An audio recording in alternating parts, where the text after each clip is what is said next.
Parashat Re'eh. Donc, dans le pasouk, Aser te Aser, prélève, tu prélèveras, il y a beaucoup de commentaires. Un des commentaires, c'est Aser bishvil shetit asher. Prélève afin que tu t'enrichisses. Le doublement du mot dim afin que tu dîmes, ça vient nous dire que prélève afin que tu t'enrichisses. Alors il y a plusieurs questions qui se posent. La première question, c'est que normalement, Aser bishvil shetit asher, prélève afin que tu t'enrichisses, ça concerne la récolte. Puisque le passouk il dit et kol tevuat zarecha. Prélève, tu prélèveras de toute la récolte de tes semences.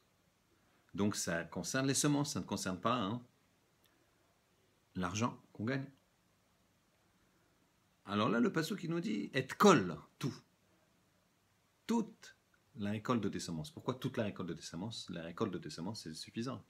Le mot tout vient nous inclure tout ce que je vais gagner. Tout l'argent que je vais gagner. Très bien.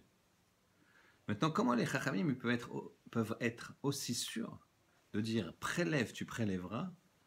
Donc, si tu fais bien ton maaser, tu vas t'enrichir. Comment on peut être aussi sûr de ça?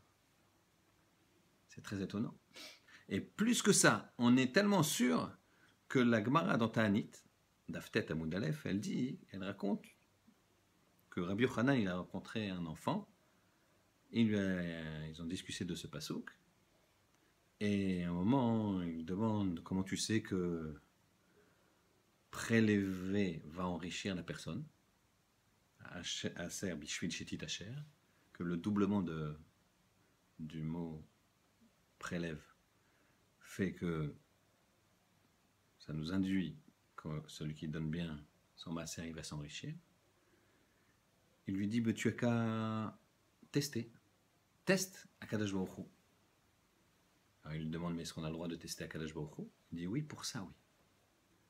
Et il ramène des psukim là-bas, et il nous dit, tu peux tester Akadosh Baruch Hu sur ça, et si tu donnes bien ton maaser, il va te donner une bracha adbeli dai, sans arrêt. Adbeli, sans dai, sans arrêt. Et May adbeli dai, nous demande la Gemara, c'est quoi adbeli dai? Elle répond, la Gemara, jusqu'à ce que tes lèvres, elles s'usent de dire dai. Dai, dai, dai. Or, quand je dis dai, j'utilise même pas mes lèvres. J'utilise la langue et les dents. Dai. Donc, avant d'user ses lèvres en disant dai, il y a beaucoup de billets, de pièces d'or et de richesses qui vont venir.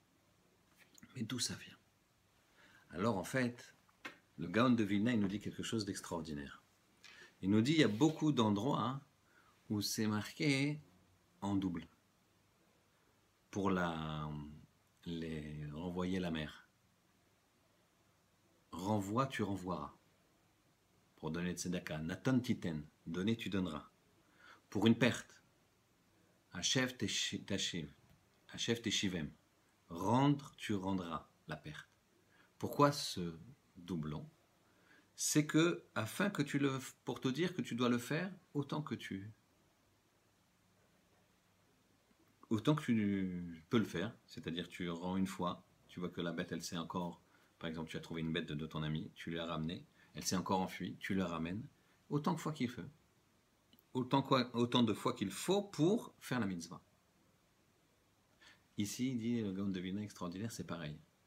Aser bishvil shetit asher, pourquoi on a dit aser te aser? C'est prélève la dîme autant de fois que tu as besoin. C'est-à-dire que si tu prélèves la dîme, tu la prélèveras encore, et tu la prélèveras encore, tu la prélèveras encore. C'est-à-dire, je vais te redonner pour que tu puisses reprélever, et je vais te redonner pour que tu puisses reprélever. Et c'est pour ça qu'ici, on voit quoi?